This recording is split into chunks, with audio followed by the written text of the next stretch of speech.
Mr. Coltart, I thank you for your time. You used to be part of the Zimbabwean government. Some say that you're bitterly crying from the wilderness right now. What do you say to those? Well, I say that we've got to go back into history, go back to 2008 and understand the reasons why the MDC got involved in the Government of National Unity with ZANU-PF. As we recall, in 2008, there was hyperinflation, there was a serious health crisis, and the country was collapsing. Entire institutions like the education and health sector were collapsing.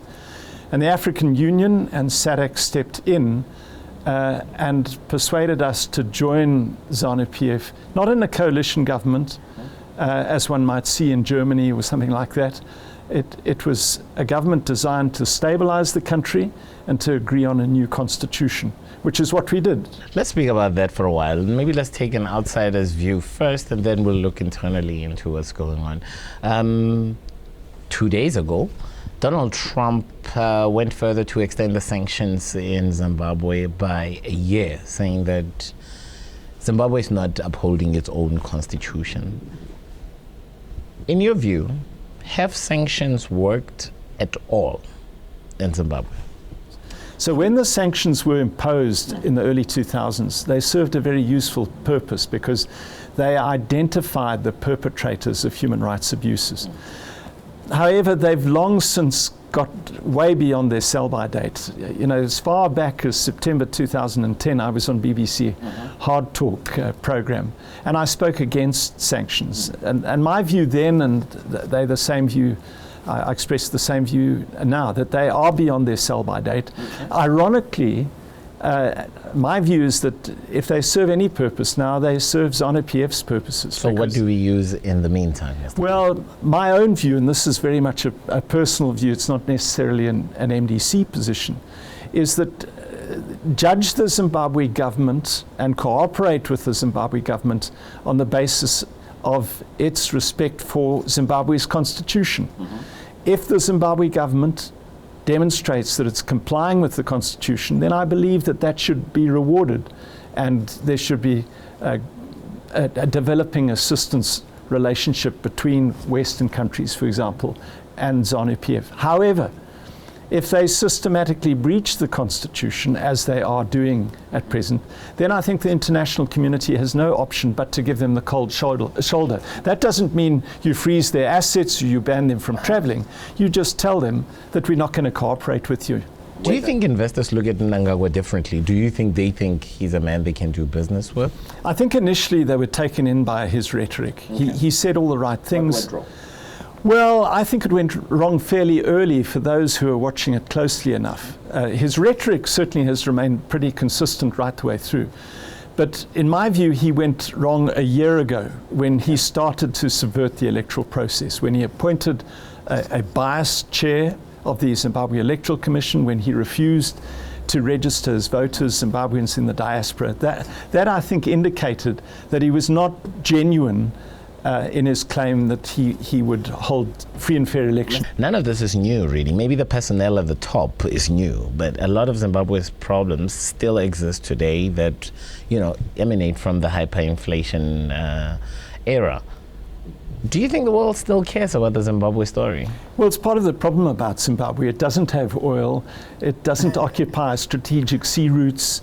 You know, to that extent, Zimbabwe is not a strategic interest in isolation. My argument, however, is that the world is concerned about Africa. Europe is very concerned about immigration from Africa. And Southern Africa is a key component of Africa, obviously. And for the last couple of decades, Southern Africa has been the sort of bastion of stability. We've seen a progression towards democracy, towards embracing the free market in Southern Africa. And the problem about Zimbabwe is not Zimbabwe in isolation. It's Zimbabwe's role in the context of Southern Africa. What role do you think South Africa has played through its bilateral and through its, I guess, its chairmanship, recent chairmanship of SADC? And where do you think they went wrong? Nelson Mandela reined in Robert Mugabe, for example, in relation to the Zimbabwe's involvement in the DRC. Mandela was very outspoken about that. when Mbeki came in, he played a very negative role initially. If we remember the Kampepe report way back, where they basically glossed over the serious irregularities in the 2002 presidential election. Some might ask, is there a difference between that report and the Kgalema Motlanthe report? Well, exactly, but that's part of this roller coaster. But then, in fairness to President Mbeki, he played a constructive role in 2008. He was instrumental in organizing the government of national unity, and I think that most commentators will say that that saw stability return to Zimbabwe. It certainly saw the new constitution that we got, and that was all positive. And the Zuma years? Well, no, the Zuma years were disastrous, to be blunt, because Zuma simply didn't rein in Robert Mugabe, turned a blind eye.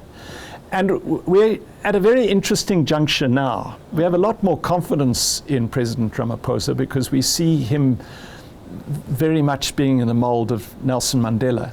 We believe that he is someone far more committed to the rule of law and constitutionalism. So we hope he's going to play the right role. But certainly the rhetoric coming out of the South African government hasn't been positive, and we just hope that that's diplomatic speak and that they're being a lot more direct in their private conversation. What do you make of the Congress that's coming up with regards to the MDC in May, and the challenge that we're seeing of Nelson Chamisa by Douglas Mwonzora? What do you make of that challenge alone? Because some saying that behind Douglas Mwonzora is the force of ZANU-PF, which would rather have him as the leader of MDC. Are you worried about that? I know Douglas Mwonzora very well. I respect him. He's done a great job as a Secretary General. And if we are a democratic party, anyone must be allowed to contest for any position. However, I think that Nelson Chamisa has demonstrated that he has revived the party and that he enjoys the vast majority of grassroots support. And that's why I back him. But Douglas has the right to contest. It is critically important that we approach that contest in a mature fashion. So, and this is the problem in opposition politics in Zimbabwe. Every time someone puts their head up above the parapet to challenge a position, they are accused of being ZANU agents. I don't believe that of Douglas. I think it's very unfortunate that has been alleged against him, and I hope that rhetoric ends.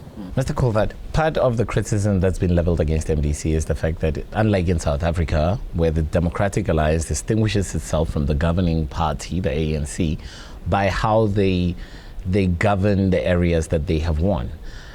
The MDC is very popular in the urban centers, if you will, of Zimbabwe, not so popular outside in the rural areas. But why aren't they distinguishing themselves with how they govern their areas vis-a-vis how the country is governed? I think that this is the big challenge for the MDC. We, going forward in the next 4 years, we have won every single urban centre. And we now have the challenge of trying to run those as best we can. There is a difference, though, between ourselves and, for example, the Democratic Alliance, in that ZANU-PF has never tolerated opposition. And they've made the running of our cities incredibly difficult. They call commissions of inquiry, they suspend councillors, they've done things to MDC councils that the ANC have never done to the Democratic Alliance. So it's a very difficult environment for the MDC. But having said that, I agree with you that the challenge for us in the next 4 years is to demonstrate that we can run the cities, the towns well, so that the population recognize again that we're capable of government. Where are we in terms of land question in Zimbabwe? Mnangagwa's government has been a tale of smoke and mirrors since he came to power. There's been such a gulf between his rhetoric and actions on the ground. And of course his rhetoric was that farmers would be secure, some farmers would... But David, that's exactly what I'm talking about. On the one hand, it sounds like the rhetoric is of a man who wants to get closer to the rhetoric itself, to live it, if you will.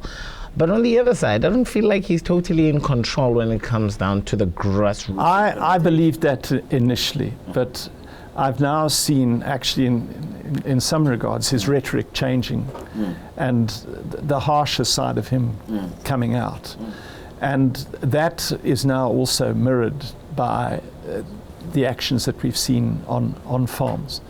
So I'm afraid that I believe that the rhetoric of stability in the farming sector was just that. There wasn't any real intention. It served his purposes at the time to curry favour with the West. But I think that he recognises that he's lost that opportunity and now he has to govern through coercion.